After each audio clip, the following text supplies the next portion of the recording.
캄보디아에서 국회 외교통일위원회 현장 국감이 이뤄졌습니다. 정부와 주캄보디아 대사관의 대응을 두고 공방이 벌어졌는데요.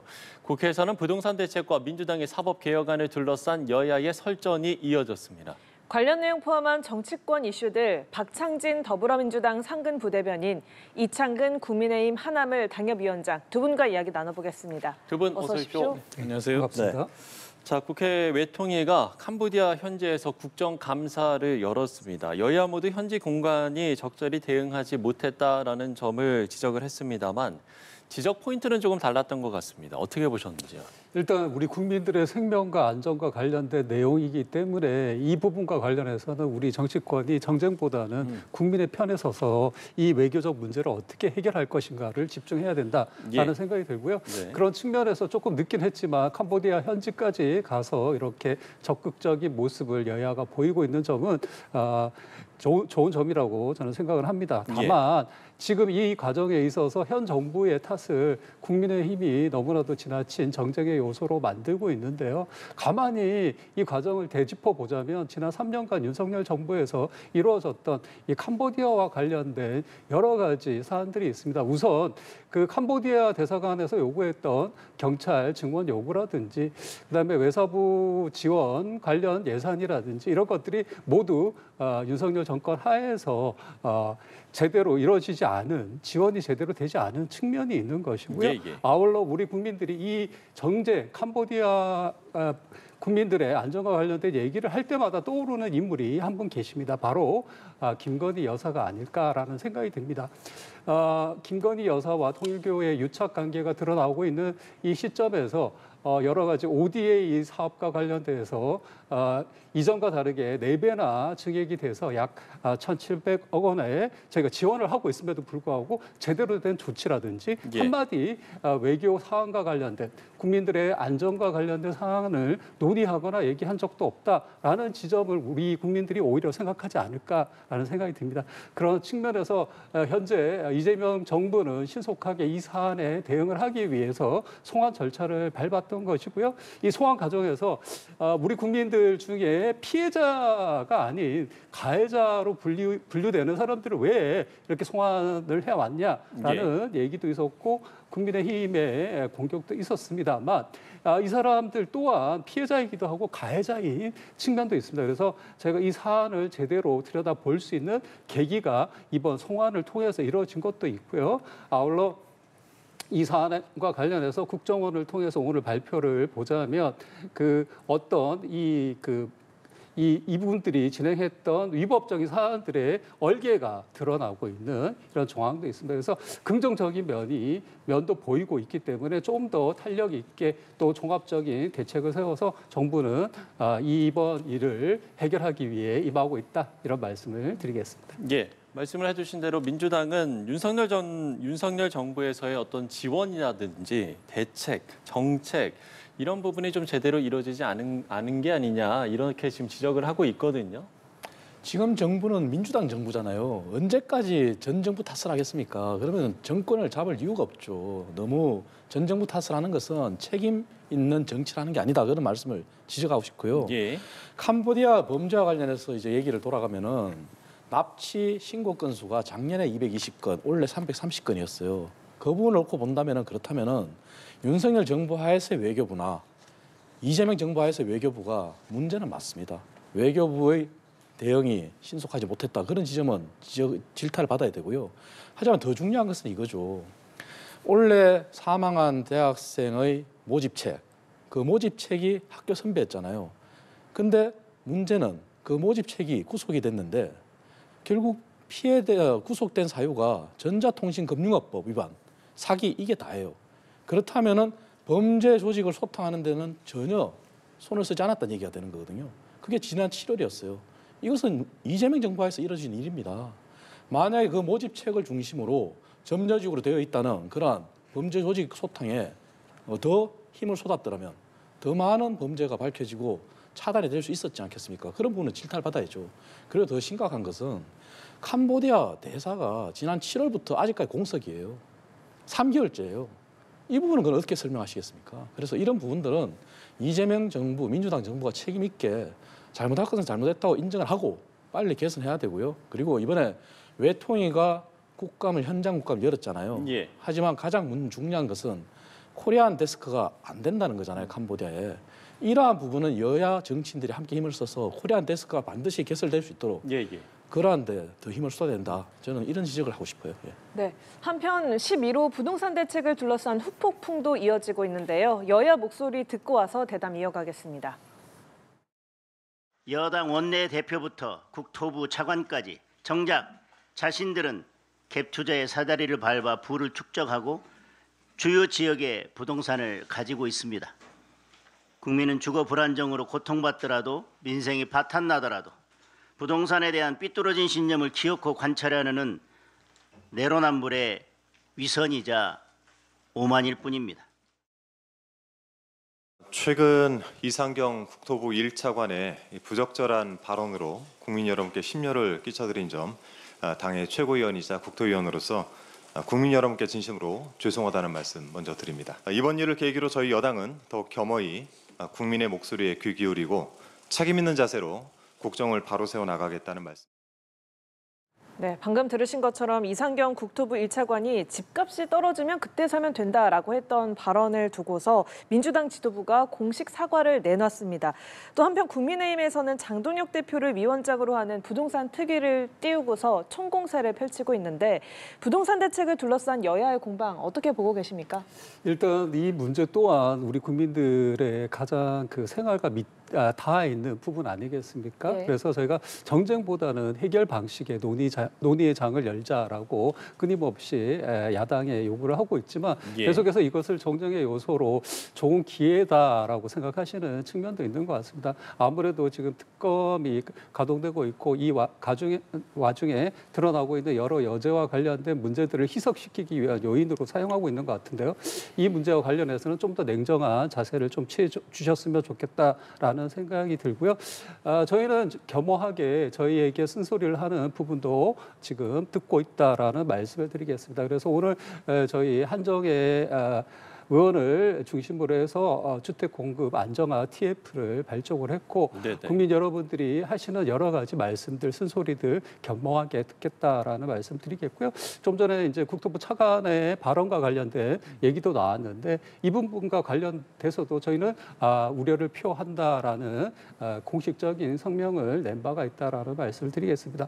하지만 이게 지금 전후 관계를 좀 살펴봐야 될 내용들이 여러 가지가 있는데 어제 오늘 나오는 얘기 중에 송원석 원내대표 같은 경우에는 우리 당에 그러니까 저희 여당에 누군가는 얼마 정도의 주택을 소유하고 있고 그렇기 때문에 이 사람들은 갭 투자 세력들이다라는 식의 프레임을 짜고 있는데 그렇게 이제 나온다 그러면 저희도 대부를 수밖에 없다라는 거죠. 지금 송원석 대표 같은 경우에는 거의 30억에 달하는 강남의 주택을 소유하고 있는데 이 과정은 또 어땠나? 이렇게 정쟁을 하게 되겠죠. 이 과정을 본다면 국민들은 이 해결 방식을 요구하고 있고 여러분들에게 준 권력을 가지고 우리의 삶의 문제를 해결해달라 이런 요구를 하고 있는데 과연 당신들은 뭘 하느냐라고 얘기를 할 것 같습니다. 그래서 오늘 이 시간에 저희가 저는 니타 네탓을 생략하도록 하겠습니다. 다만 여러분들께서 오해하고 계신 가장 큰 부분 중에 하나는 서민과 우리 청년들의 그 주거 사다리를 걷어찼다라는 프레임에 지금 계속 매달리고 있는 국민의힘의 태세가 있는데 현재 저희가 이제 강력한 안정화 대책을 내놓은 것 중에서 서민과 청년을 위한 어떤 대출이라든지 이 조건은 하나도 건드린 게 없다. 이전과 그대로이다. 다만 15억이라는 주택이 상한선을 정했을 뿐이다. 이 점에 대해서 한 번 더 설명을 하자면 과거 일본이 잃어버린 30년이라는 그 시기가 있었는데 그 시기에 가장 촉발 요인이 됐던 것이 부동산 버블이었습니다. 지금 일어나고 있는 갭 투자를 방치한다면 우리도 걷잡을 수 없는 경제적 문제에 직면하게 될 거기 때문에 정말 고육직책으로 이런 급한 불을 끄게 됐다 이런 말씀을 드리겠습니다. 네, 여야 모두 부동산 민심에 촉각을 곤두세우고 있는데 야당은 지금 맹공을 펼치고 있는 듯합니다. 맹공이 아니라 건전한 비판을 하는데도 자꾸 정쟁으로 이렇게 몰고 가니까 참 저희가 할 말이 없죠. 건전한 비판을 안 받겠다 그러면 어떻게 이게 정책이 나오겠습니까? 지난 6월 달에 발표한 정책에 대해서도 저희가 이런 얘기를 했어요. 14억 이하에 대해서 대출을 6억으로 묶었잖아요. 하지만 서울시의 아파트 중위 가격이 14억이 육박합니다. 우리가 소유의 개념에서 거주의 개념으로 바꾸지 않는 한 예. 국민들이 사고 싶어하는 것은 당연한 심리잖아요. 14억에서 6억밖에 대출이 안 되면 나머지 돈을 어떻게 마련하겠습니까? 그래서 저희가 비판을 한 거고요. 하지만 이번에 대책도 마찬가지로 수요 억제 정책이잖아요. 대출을 더 옥죄잖아요. DTI, DSR 더 강화시켰어요. 그렇다면은 결국 돈 있는 사람만 부동산을 살 수 있고 돈 있는 사람만 보유세를 낼 수 있다는 얘기거든요.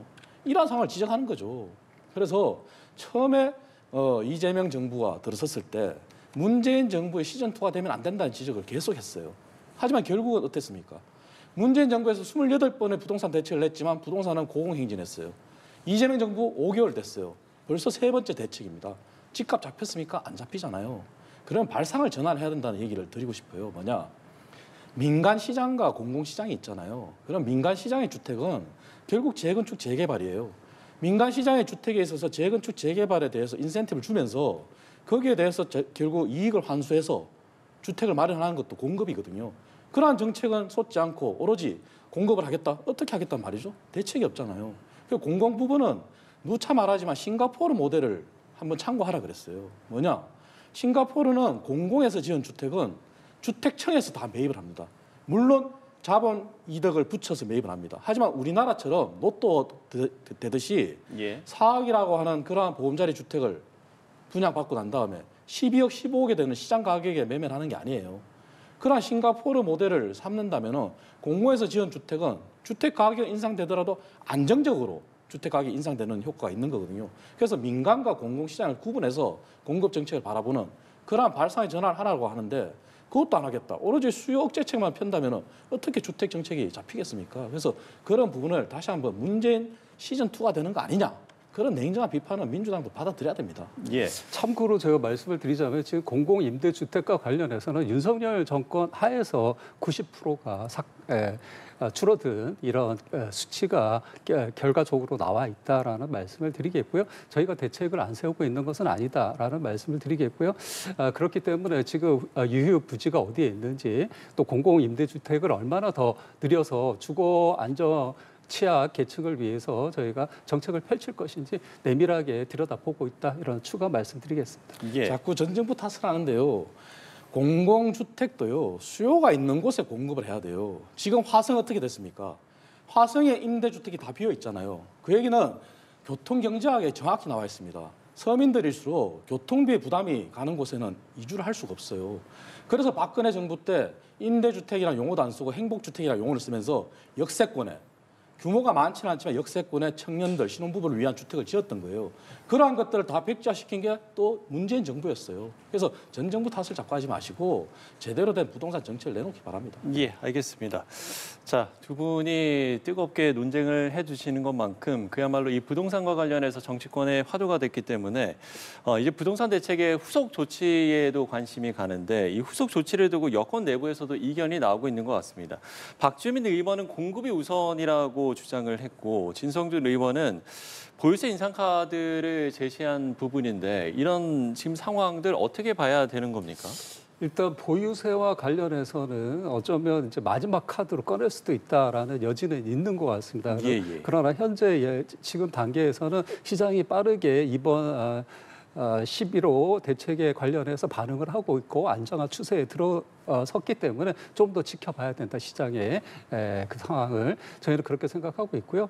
3기 신도시 조기 공급이라든지 공공임대주택 확대 또 청년 공고 재개발, 재건축과 관련된 활성화를 위해서 저희가 할 수 있는 최대한의 방안들을 찾고 있습니다. 네. 이 과정에서 저희가 이제 입법 과정에 어떤 것들이 필요한지 찾아보니 약 22개의 법안이 현재 부동산의 이 난맥을 뚫는 데 필요하다라는 결론에 이르렀고요.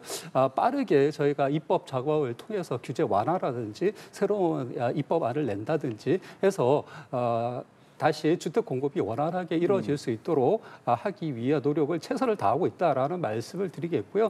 아까 내로남불에 대한 얘기를 하셨는데 결국 이렇게 되면 지난 윤석열 3년간 있었던 그 부동산 정책의 실패를 오롯이 이제 겨우 3개월째, 4개월째 출범한 이 정권이 책임지는 이 후과를 해결해야 되는 문제에 직면하고 있다라고 저도 대답을 할 수밖에 없습니다. 이런 것은 현재 문제를 해결하는 방식이 아니라 제가 아까도 말씀드린 것처럼 정쟁을 하자라는 얘기밖에 되지 않기 때문에 예. 저희가 서로의 탓을 할 것이 아니라 이제부터는 건전한 방식으로 국가의 미래를 위해서 어떤 방안을 도출해낼지 데스크에 앉아서 함께 논의하고 그 방안을 찾아갔으면 좋겠다 이런 말씀 드리겠습니다. 네, 지금 후속 조치를 두고도 여권 내부에서도 이견이 나오고 있는 상황이거든요. 이런 상황들은 어떻게 좀 보고 계십니까?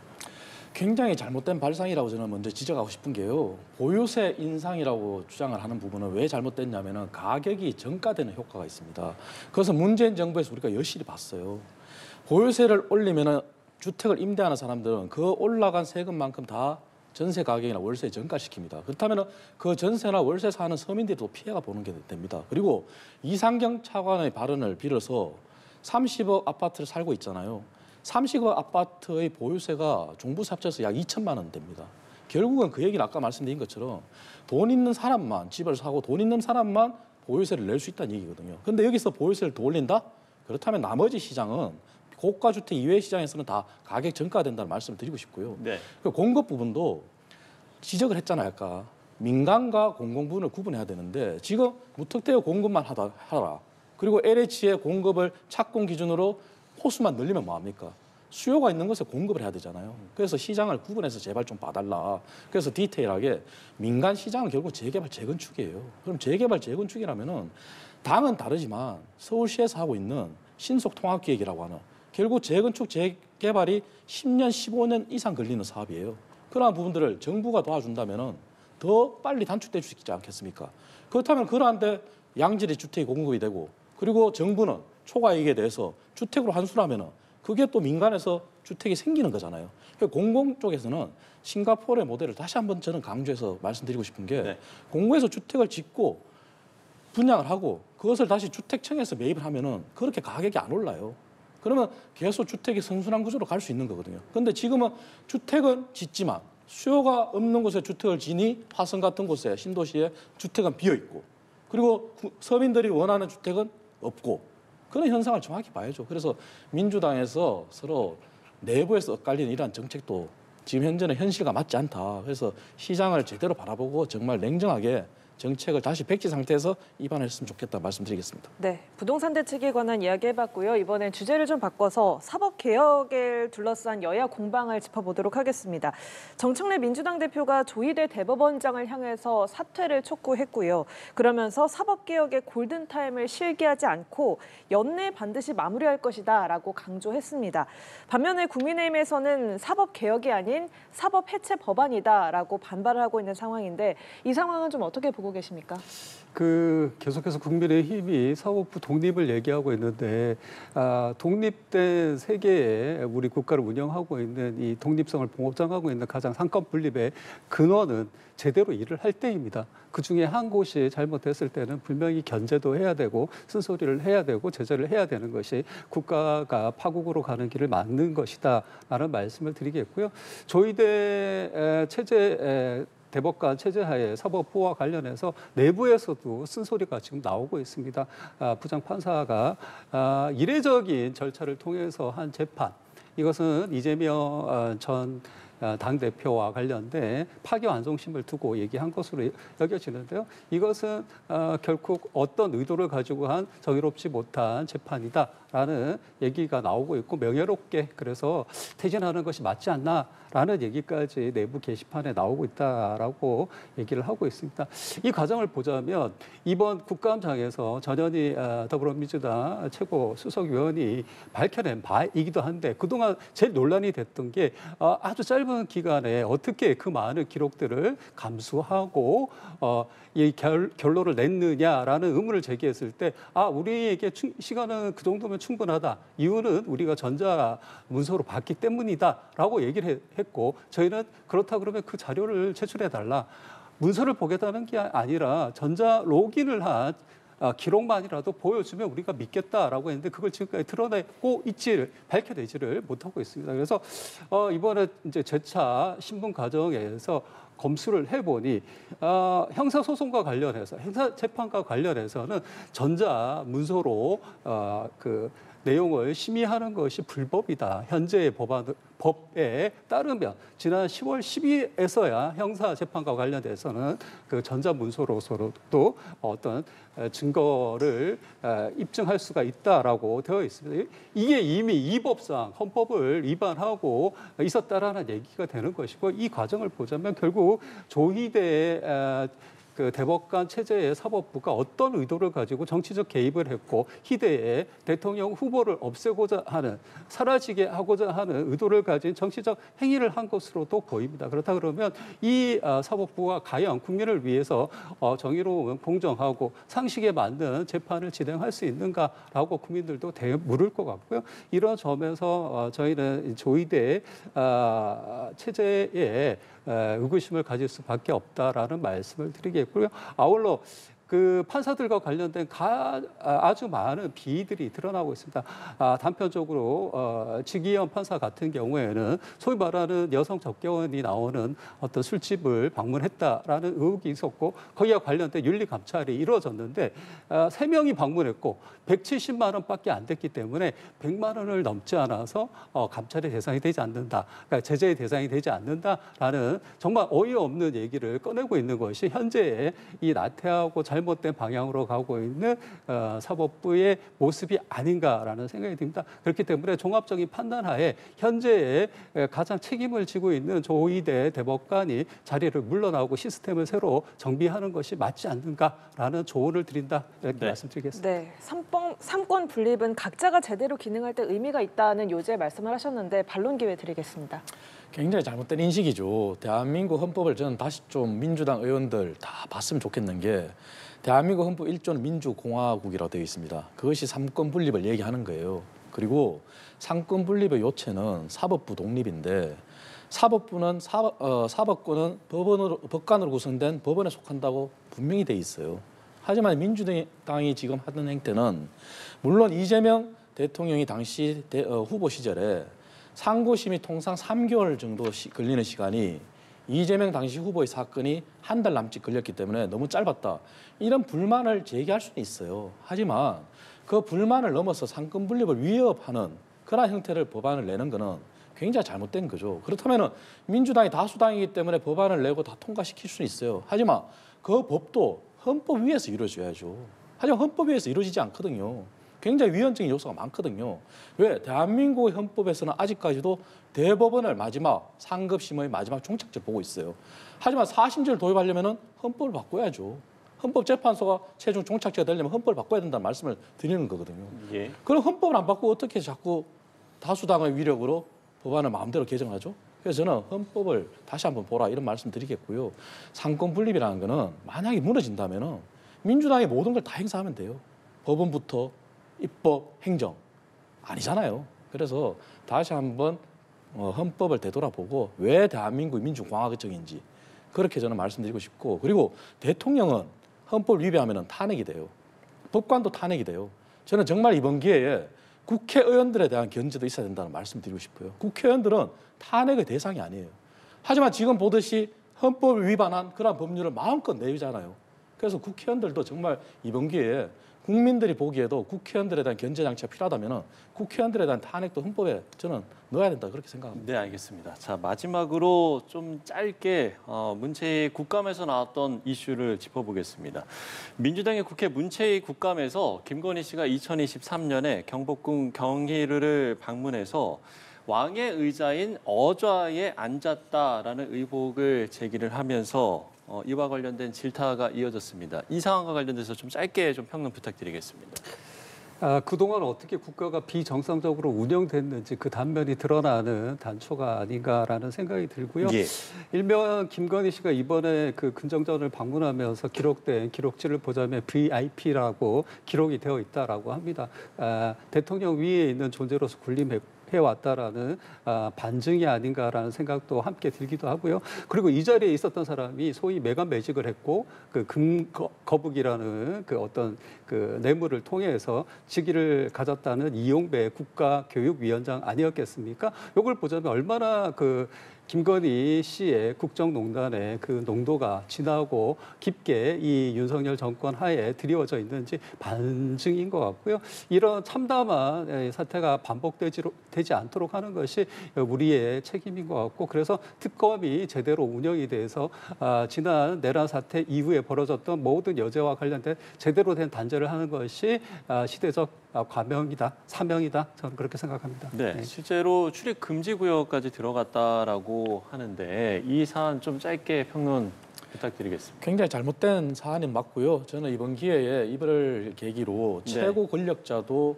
법과 규칙은 지켜야 된다는 말씀을 드리겠습니다. 그래서 이번 일을 계기로 앞으로 다시는 발생하지 않도록, 물론 김건희 씨가 지금 재판을 받고 있지 않습니까? 그러나 이 부분도 만약에 위법 사항이 있다면은 더 처벌을 받아야 된다고 저는 생각합니다. 예. 네, 알겠습니다. 지금까지 박창진 더불어민주당 상근 부대변인, 이창근 국민의힘 하나물 당협위원장 두 분과 함께했습니다. 오늘 말씀 고맙습니다.